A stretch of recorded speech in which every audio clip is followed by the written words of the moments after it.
Hey, what is up, everybody? This is David Trest for The Love of Play, and I am here doing a spotlight for The Long Dark. This is a game that is available right now on Steam Early Access, and it is sort of a survival sim, kind of in the same vein as a Rust or a DayZ or something like that, but where the primary challenge in those games are surviving other players or the wildlife, or in DayZ, the zombies.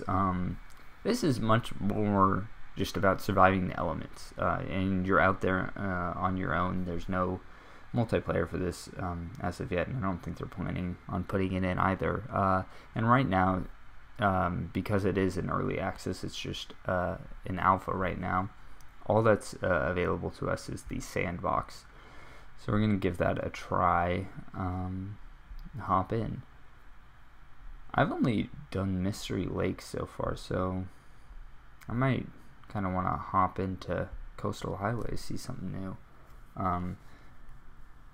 Yeah, so this is a pretty interesting game. I find, like, right off the bat, I find survival games, especially like a single player survival game, I guess there aren't a ton of them, but the idea of a single player survival game with just a single map, or just like a couple of maps, I kind of imagine that the longevity of something like that is a little limited, just because once you sort of get a lay of the land, which I don't have right now, your chances for survival pretty much, if you know where all the buildings that you're supposed to raid are. Oh, some technical stuff happening there. These trees are sort of wigging out. This is in alpha. Hopefully that goes away as I get closer to them. But yeah, I like this game a lot. Opposed to DayZ or Rust, I think those are kind of easy points of comparison, because they do a lot similarly and a lot really differently. But the feeling of like isolation in this game is really, really nailed. I think it's pretty neat. And there's a lot of cool sort of atmospheric stuff, and then the voice work and sort of characterization of the person that you play as is really sort of I don't know, it makes you feel like you're an actual person. You sort of talk to yourself periodically, and comment on what is going on around you. I think that gives it sort of a nice sense of realism. And so here's a little log cabin right here, and there's another one that looks like it kind of got wrecked. And there's a wolf over there as well. That's while the cold is basically your primary enemy, wolves are still dangerous as well. Let's go check over here. And right off the bat, noticing the differences between this level and the Frozen Lake, which is the other one that I've played. I just came on buildings much quicker, and it looks like a lot more of them than I saw at any time when I was playing in Frozen Lake. That seemed like a much more sort of desolate, empty region. Trying to remember how to search. There we go. Yeah, so there's a little example of, I think the voice acting is like really grounded and not overdone. They are a little peppy. A little bit peppy to be in such like grisly, dire circumstances. Okay, let's see what else we got.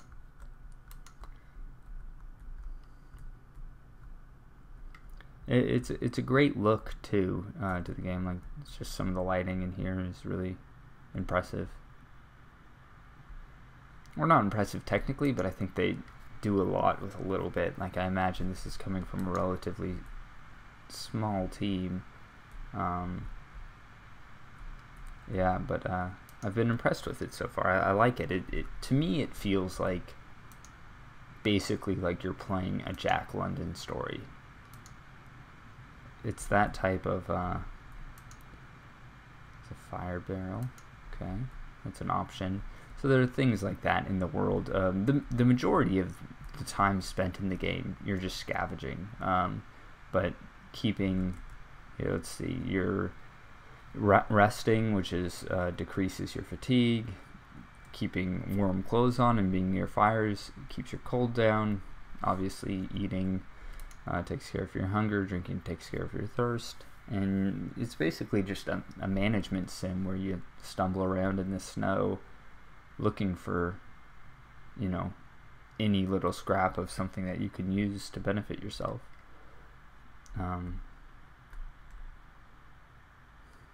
Let's check in here.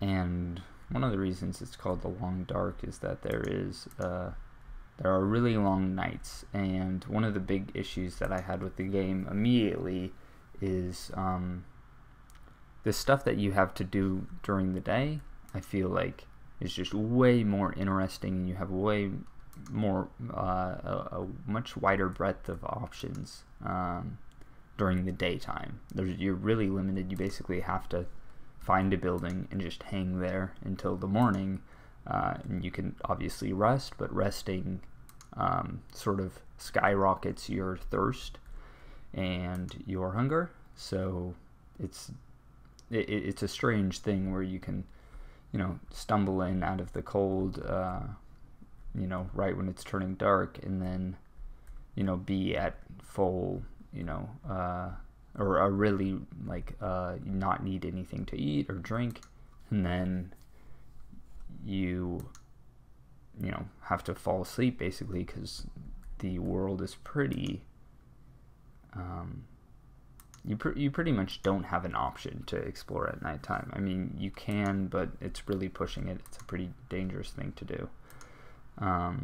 So yeah, and I keep going back to these games, but I feel like Rust especially had just like an amazing loop of this is what you do during the day and this is what you do during the night. You go out, gather resources all day, stalk other players, steal from them, and then at the end of the day you go home, do base building, do crafting inside of your base.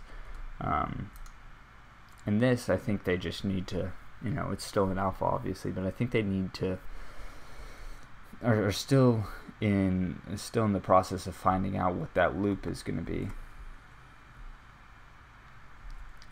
Okay. Looks like this one is burnt down as well.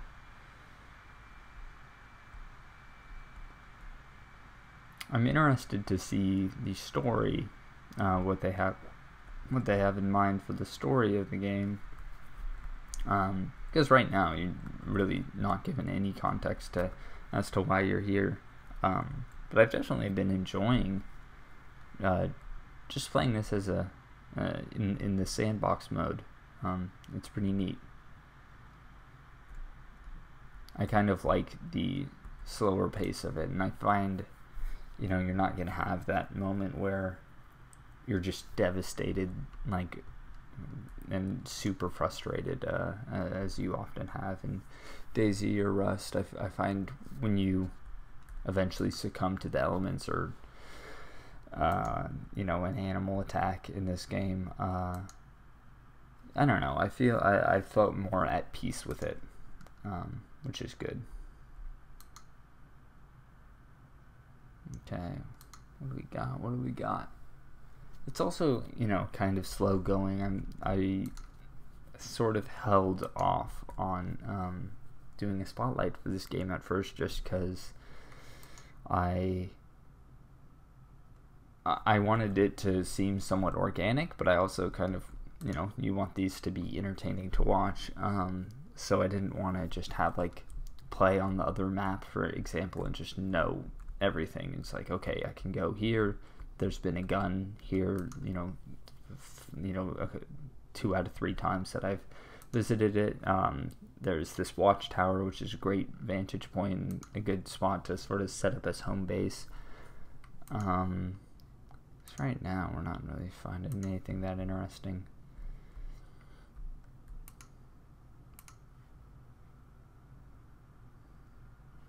But the idea of this game with sort of a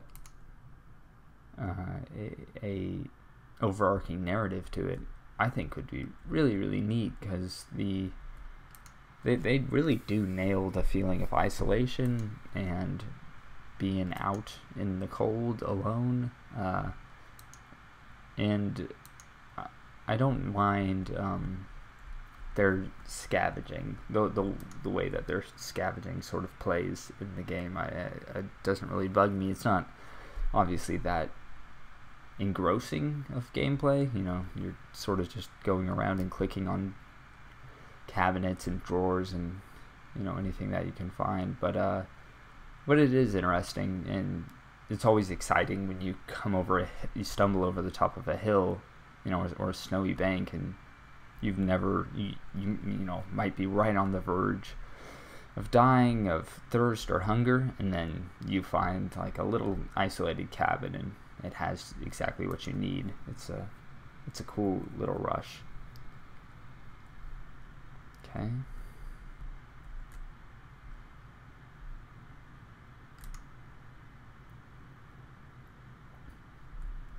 Nothing.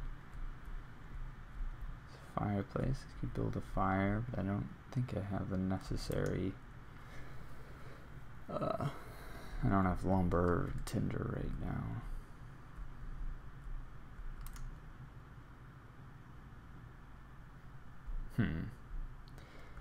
Yeah, I'm not sure. So in the other map, the buildings are much less frequent, and the stuff that you get from them, there's always, they're pretty heavily loaded with stuff. Maybe that's changed since I've last played, but I kind of prefer that, you know, long stretches of walking and then, you know, eventually stumbling across a place versus, you know, going in all these different buildings that don't really have much going on.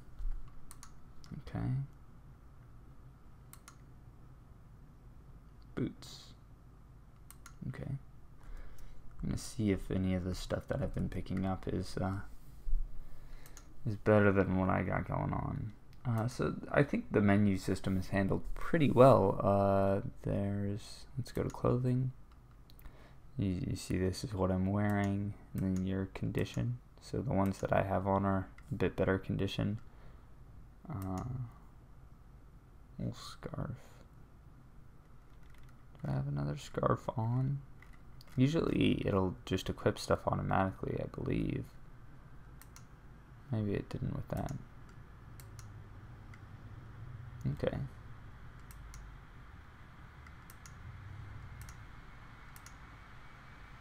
Mittens.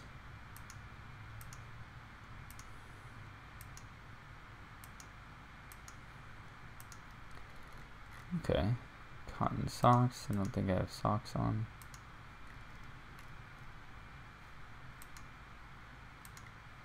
Huh. I think I just heard something.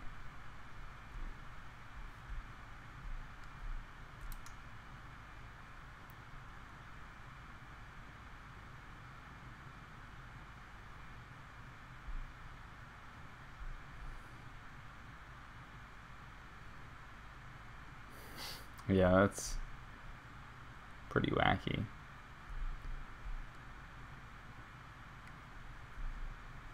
But, you know, it's an alpha. And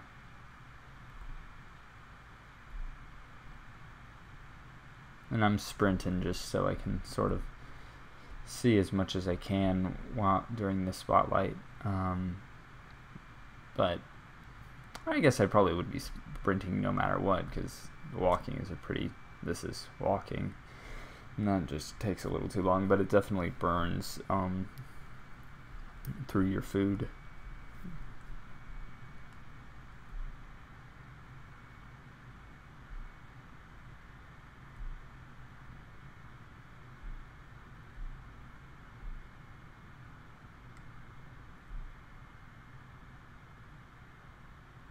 But yeah, I really like the way that the world looks. I think there's kind of a painterly quality to it, especially in the skyboxes and some of the snow texture. Yeah, it looks nice. So I'm on a trucking road. I think that's what that sign back there said.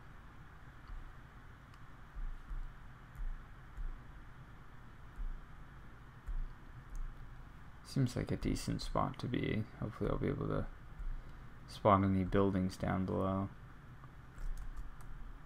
Looks like I'm still doing good on everything. Oh, calories is another thing you have to watch. You burn calories and have to keep your hunger bar down. There's sort of two of these systems that revolve around food.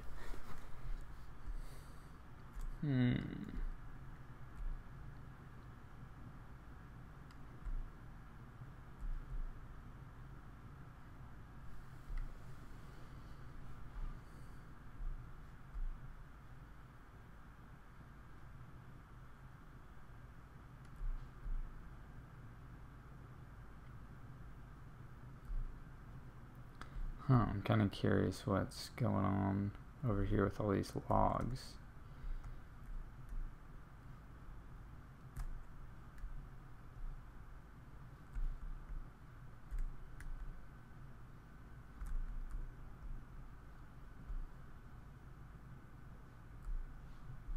Oh, looks like there's some more buildings straight ahead.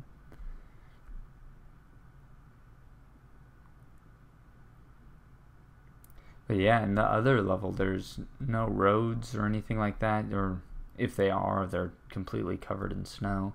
So you can sort of just see, you know, the depressed path. Let's get in here and see if we can, the log sort.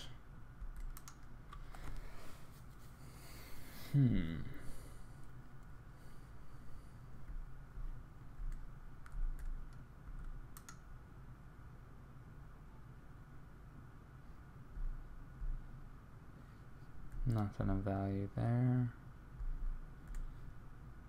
But I think also this game handles darkness really, really well. Like, in a lot of games... Oh boy. What happened to this guy? In a lot of games... Man, it's got a creepy vibe in here. But in a lot of games, I feel like dark areas are... You know, it's sort of, you either are encouraged to use some sort of a light in game, such as a flashlight or whatever you have on you. But in this, I feel like it's really a viable option to just explore the dark.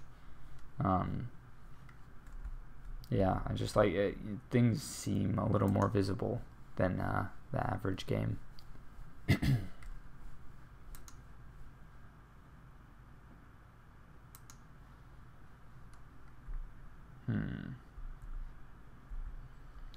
But yeah, this is kind of a bummer. I'm kind of a little annoyed at the rate at which you're finding, you know, useful items.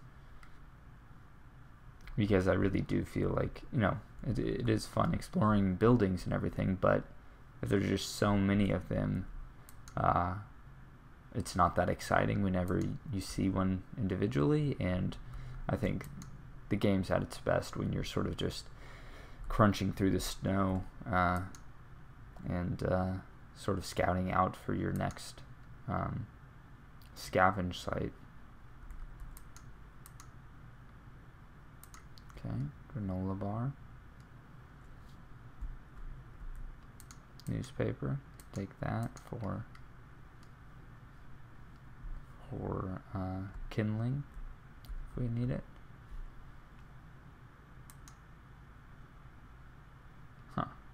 And take some water out of the toilet.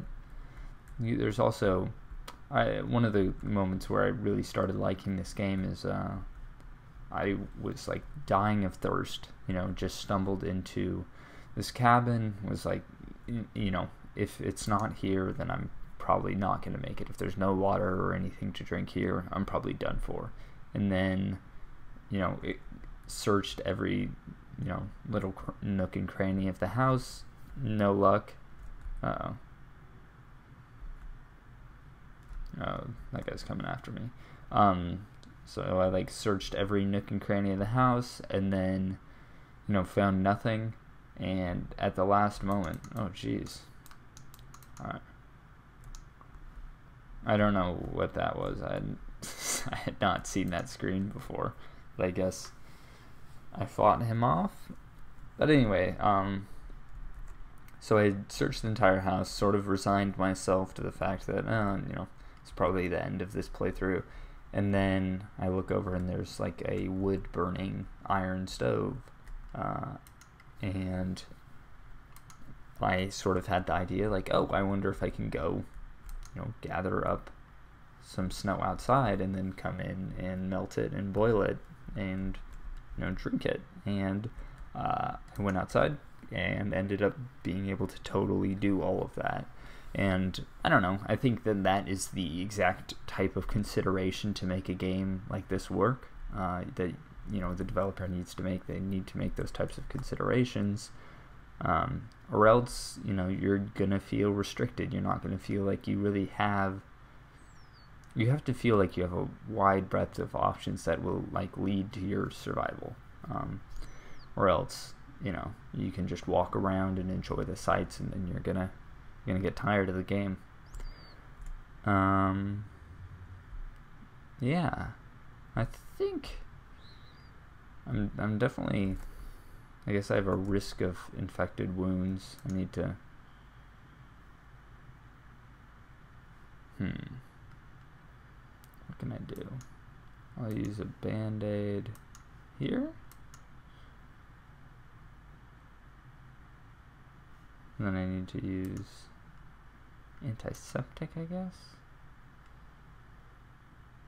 Okay, cool. I had not messed with any of the first aid stuff, and I think that works pretty neatly. Yeah, all this stuff is kind of cool. There's a harvest system which allows you to sort of derive materials from clothes and such that you don't really need anymore. And say you pick up 5 pairs of jeans, and well, that could be pretty exciting, and you could make a pretty sweet denim ensemble if you had the time to sew it all together. I think the most useful use of all that denim would be to like break it down and then use it to make bandages or some other sort of. Oh, I didn't even know you could check cars. Huh. Okay, this is interesting. Yeah, I had not seen this. I don't remember there being any cars in the first level. But basically, you can break down items and make other items. Sewing kit. All right. Well, that's neat. Basically, vehicles function as the same way that buildings do. I'm gonna see how well this ice holds. Let's head over to that shack.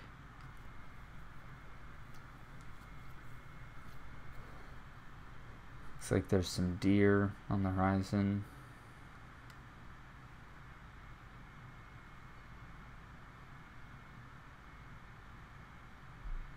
Pretty good sound all around. I think the voice acting is really good.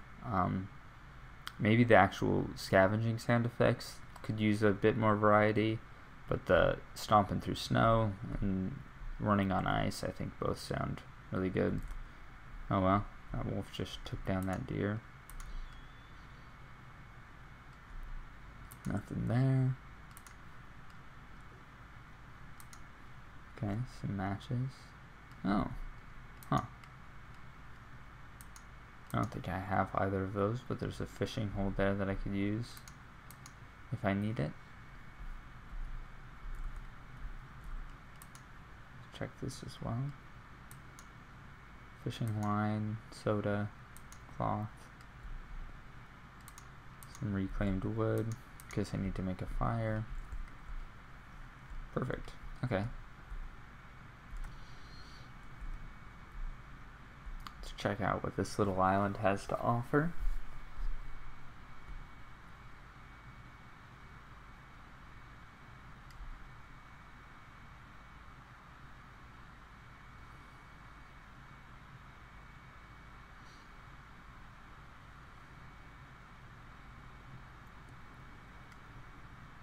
Oh, some rabbits.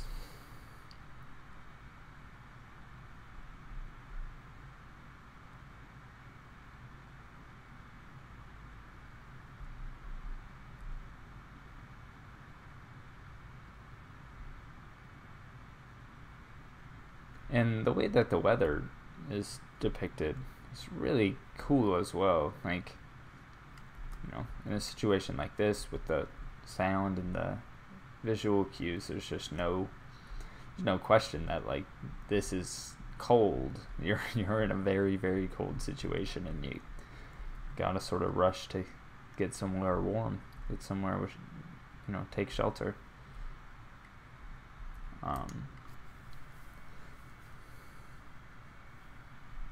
So that's what we'll do.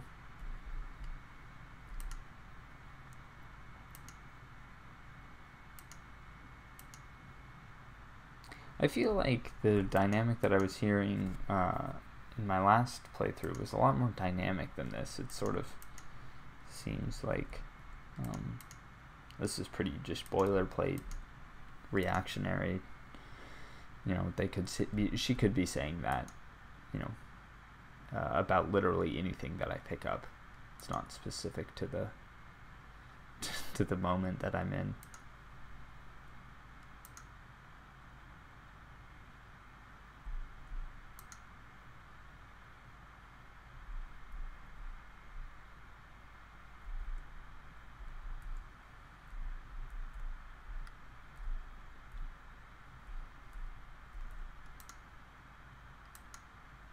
Okay, big old sweater. Socks.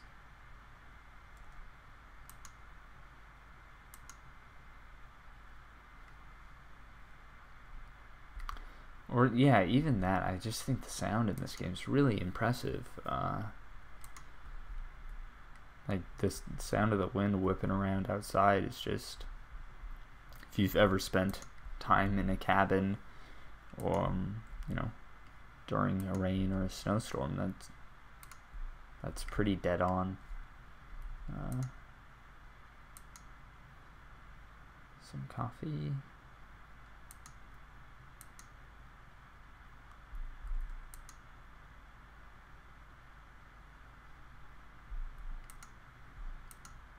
Okay.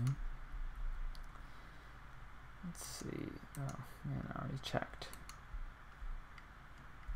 Yeah, stuff like that though is like a really elegant way of saying, hey, like if I check, I bet my fatigue meter is going to be pretty high. Yep, it is. Like that's just, I think that's just a really cool way of, you know, keeping. There's no HUD in this game. There's just the, you know, reticle in the center, so you don't. I don't know what's that for. It's like motion sickness stuff, I think. But that's just that's a cool way to keep the screen from being muddy, and like sort of immerse you and remind you that you need to be taking care of this character. Okay, some painkillers. What's this? Matches. Okay. Well, yeah, I think that'll do it for this spotlight, but I might end up playing, like, doing a little series of this, because it definitely is interesting, and I want to see how deep the survival, like, if this is literally all it is, you know, just walking around and busting into cabins and seeing what they got, or if it gets a little deeper, you know, as you find more things and as you start to explore the systems in the game. Okay, well, this was I'm David Tress, and this is The Long Dark. You can pick it up on Steam if it's interesting to you. And thanks for watching. I'll see you all later.